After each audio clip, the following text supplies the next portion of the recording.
పవన్ కళ్యాణ్ గారు మాట్లాడినప్పుడు నాకు గత చరిత్ర జ్ఞాపకం వస్తా ఉంది. 100 రోజుల పొరుపు. ఈరోజు ఒక్కసారి చూస్తే ఆ రోజుల్లో ఎంత భయంకరమైన పరిస్థితులంటే, నన్ను అరెస్ట్ చేసిన రోజున పవన్ కళ్యాణ్ గారు హైదరాబాద్ నుంచి ఇక్కడికి రావాలంటే ఫ్లైట్ క్యాన్సిల్ చేశారు. ఎంత పట్టుదల ఉంటుందంటే, ఫ్లైట్ మీరు క్యాన్సిల్ చేస్తే నేను పోలేనా అని చెప్పి నేరుగా బై రోడ్డు వచ్చాడు.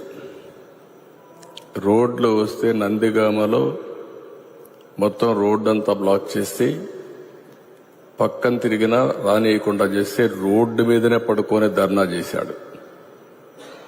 మామూలుగా సినిమా వాళ్ళు ఇవన్నీ చేయరు. సినిమా వాళ్ళు ఏదైనా చేస్తే షూటింగ్లో చేస్తారు తప్ప నిజ జీవితంలో చేయరు. అలాంటి నిజ జీవితంలో పోరాట యోధుడిగా నిలబడ్డటువంటి మిత్రుడు పవన్ కళ్యాణ్ గారు. నేను ఈరోజు కూడా చూస్తున్నాను, రాజకీయాల్లో ఒక ఆశయం కోసం వచ్చాడు. 2014 నాకు బాగా జ్ఞాపకం. తెలుగుదేశం బీజేపీ పొత్తు పెట్టుకున్నాం. పొత్తు పెట్టుకున్న సందర్భంలో పోటీ చేయకుండా ఎన్డీఏ గెలవాలి, ఇప్పుడు నేను పోటీ చేస్తే ప్రభుత్వ వ్యతిరేక ఓటు చీలుతుంది కాబట్టి చీలకూడదని నిర్ణయం తీసుకుని ఆ రోజు పోటీ చేయకుండా అందరి అభ్యర్థుల కోసం పనిచేసిన వ్యక్తి పవన్ కళ్యాణ్ గారు. నేను ఎప్పుడూ మర్చిపోలేనది. నేను జైల్లో ఉన్నాను. జైలుకు వచ్చాడు.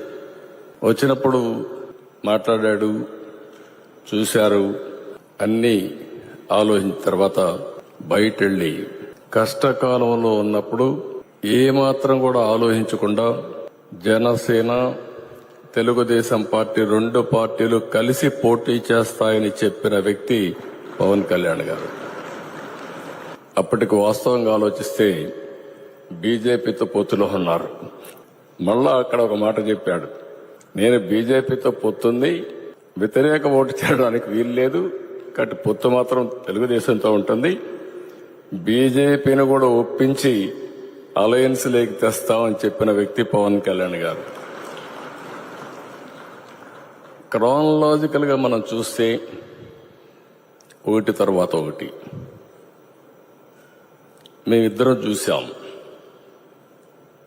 ఒకే ఆలోచన చేశాం. ప్రజలు గెలవాలి, రాష్ట్రాన్ని మళ్లీ పునర్నిర్మాణం చేయాలి, ఒకే ఆబ్జెక్టివ్. సీట్ల విషయంలో కానీ మీటింగ్ల విషయంలో కానీ ఎక్కడ చిన్న కమ్యూనికేషన్ గ్యాప్ లేకుండా పనిచేశాం. నేను ఈ సందర్భంగా బీజేపీ పార్టీని పురంధేశ్వరి గారు కూడా మనస్ఫూర్తిగా అభినందిస్తున్నా. ఎందుకంటే వారు కూడా ఈ అలయన్స్ రావడానికి ప్రధానంగా కృషి చేశారు. వేరే వాళ్ళు పార్టీ అధ్యక్షులుగా ఉంటే ఏమయ్యేదో నాకు తెలియదు, కానీ వారు కూడా ఏ విధంగా వర్కౌట్ చేయాలో వర్కౌట్ చేశారు. కేంద్ర నాయకత్వం కూడా ఈ విషయంలో మీరు గుర్తుపెట్టుకోవాలి. నేను పవన్ కళ్యాణ్ గారు ఒక అగ్రిమెంట్కి వచ్చాం. మేము ఇక్కడ ఒక ప్రెస్ కాన్ఫరెన్స్ పెట్టి ఎవరెవరెన్ని సీట్లు పోటీ చేస్తాం చెప్పేశాం. కేంద్రం ఒకసారి మాట్లాడాలంటే కేంద్ర నాయకత్వం బీజేపీ, నేను ఆయన ఇద్దరం ఢిల్లీకి వెళ్ళాం. పోయినప్పుడు వాడు మాట్లాడినప్పుడు ఒకే మాట చెప్పారు, అందరం కలిసి పోటీ చేస్తే బాగుంటుంది, అందరం కలిసి చేద్దామని అమిత్ షా గారు, నడ్డా గారు ప్రపోజల్స్ పెట్టినప్పుడు మేమిద్దరం కూడా ఒకే అభిప్రాయానికి వచ్చాం. ముగ్గురు కలిస్తే ఈ రాష్ట్రానికి పూర్వ వైభవం తేవచ్చు కాబట్టి ముగ్గురం కలిసి పోటీ చేయాలని ఒక్క మాట కూడా అబ్జెక్షన్ చేయకుండా నిర్ణయం అక్కడే చెప్పామని చెప్పి కూడా నేను మీకు తెలియజేస్తున్నా. చాలా మంది అన్నారు నష్టం వస్తుందేమన్నారు, కాదు లాభం వస్తుందని చెప్పాం. ఆ రోజు మా ఇద్దరి క్యాలిక్యులేషన్ అంటే ఇద్దరం కలిసి కేంద్రంలో బీజేపీ కూడా ఉంటే ఈ రాష్ట్రానికి న్యాయం జరుగుతుందని ఆలోచించాం. అదే ఈ రోజు జరిగింది.